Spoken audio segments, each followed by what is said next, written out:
The best predictors of economic development in a state is the degree to which they extend rights to women. It's one of the best predictors. And I would say, well, if you're going to tyrannize your own women, you're going to tyrannize everything. You're going to tyrannize ideas, you're going to tyrannize structures. If you have to enslave your own women, you've adapted a pretty damn pathological view of the world, and the probability that that narrow, constrained, restricted viewpoint is going to pay off for you economically is extraordinarily low. It's like what happened in the Soviet Union. You know, part of the reason it collapsed by 1989 is that it just could not move any farther. It was like this really complicated motor that was worn completely out, that no one had ever taken care of, and it just ground to a halt. It just stopped working because it didn't work. If you're totalitarian and you won't update your system and adjust it, then it wears out and grinds to a halt, and everything becomes unproductive. It's not easy to figure out what makes a society productive, because you might say, well, it's natural resources or something like that. First of all, natural resources are very often a curse to a country because they produce corruption.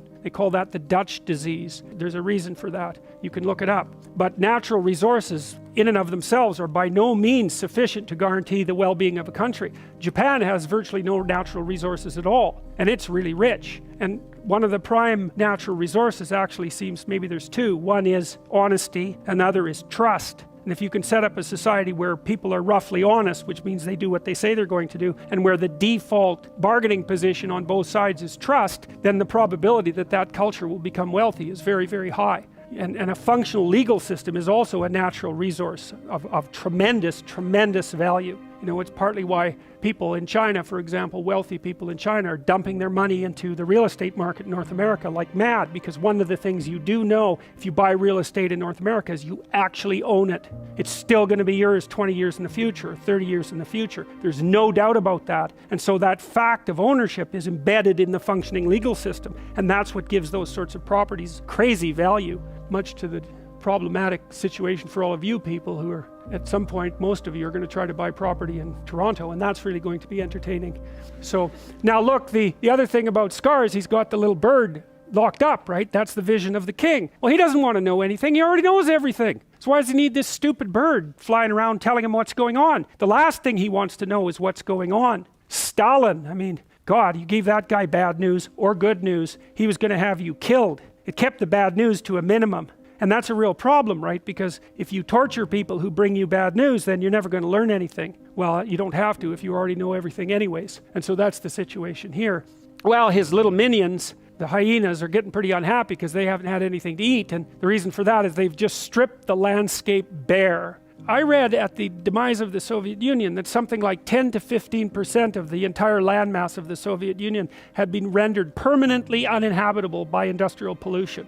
You know, and that, I don't remember if that included Chernobyl, you know, where that terrible nuclear accident took place, but there were massive domains of devastation in those countries that, you know, will take hundreds of years to fix. Anyways, when Scar rules, everyone starves. That's a good way of thinking about it, or everyone dies, but that's okay, because that's really what he's after anyway, so that works out quite nicely. Now back out here in paradise, I mean, look at him. How pathetic can you get? Look at the expression on that creature's face. So anyways, he's out there being unconscious dingbat. Well, his society is degenerating, and that's bloody well worth thinking about, because that's an archetypal trope, right? It's like things are sinking around you. The question is, what are you doing about it? You know, are you just staying in kind of a blithe unconsciousness because you can get your next meal, or are you going to wake up and do something about it? Well, that's the call of the self. So now we go back to Rafiki here, and he knows what's going on in the kingdom. He's a symbol of the self. And he also has some inkling that Simba is still alive.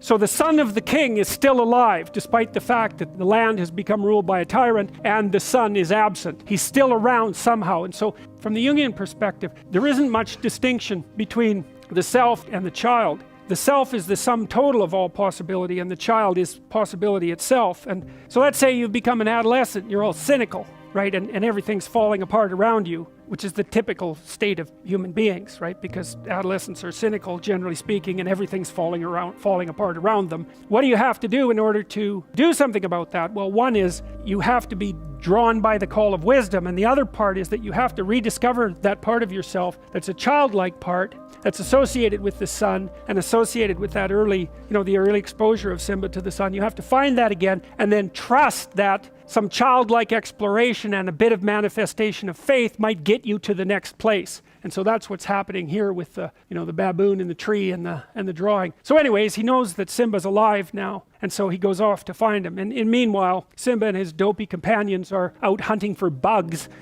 because he's a lion, he shouldn't be eating bugs, for crying out loud, but they're easy. And so you see this scene where Pumbaa goes after this bug, and then another lion shows up and chases him. So she's going to kill him and eat him. One of the things that happens in late adolescence is that the formation of male gangs is often broken up by the proclivity of one or more members of that gang to get involved in an individual romantic relationship. And so the idea that female is the carnivore that will devour the group is exactly right. And so what a girl will do often if she's in a relationship with somebody, a young man or an older adolescent, is she'll try to separate him from his dopey friends. And no wonder, why wouldn't she do that? Because he does have dopey friends, and it'd be better for him if he could get beyond them.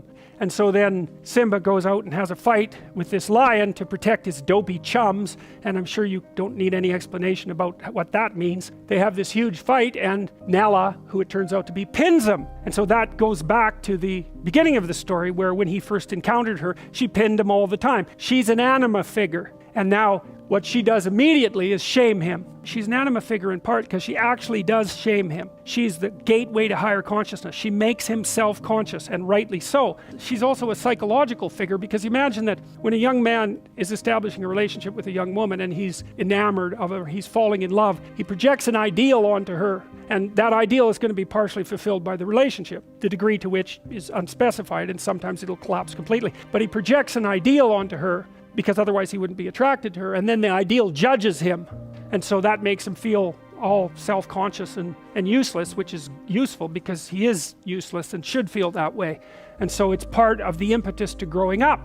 You need necessity in order to mature you, because to mature is to take on responsibility, and you're not going to feel that impetus unless adopting the responsibility has some sort of payoff. And women tend to mate across and up dominance hierarchies, so they tend to actually like men who are useful. And so if they encounter a man who isn't useful at all, that's exactly what's going to happen. They're going to not be happy about that in the least. And no wonder. And I think the reason for that, economic and a biological reason, the reason is that women are in the position of having to take care of infants primarily.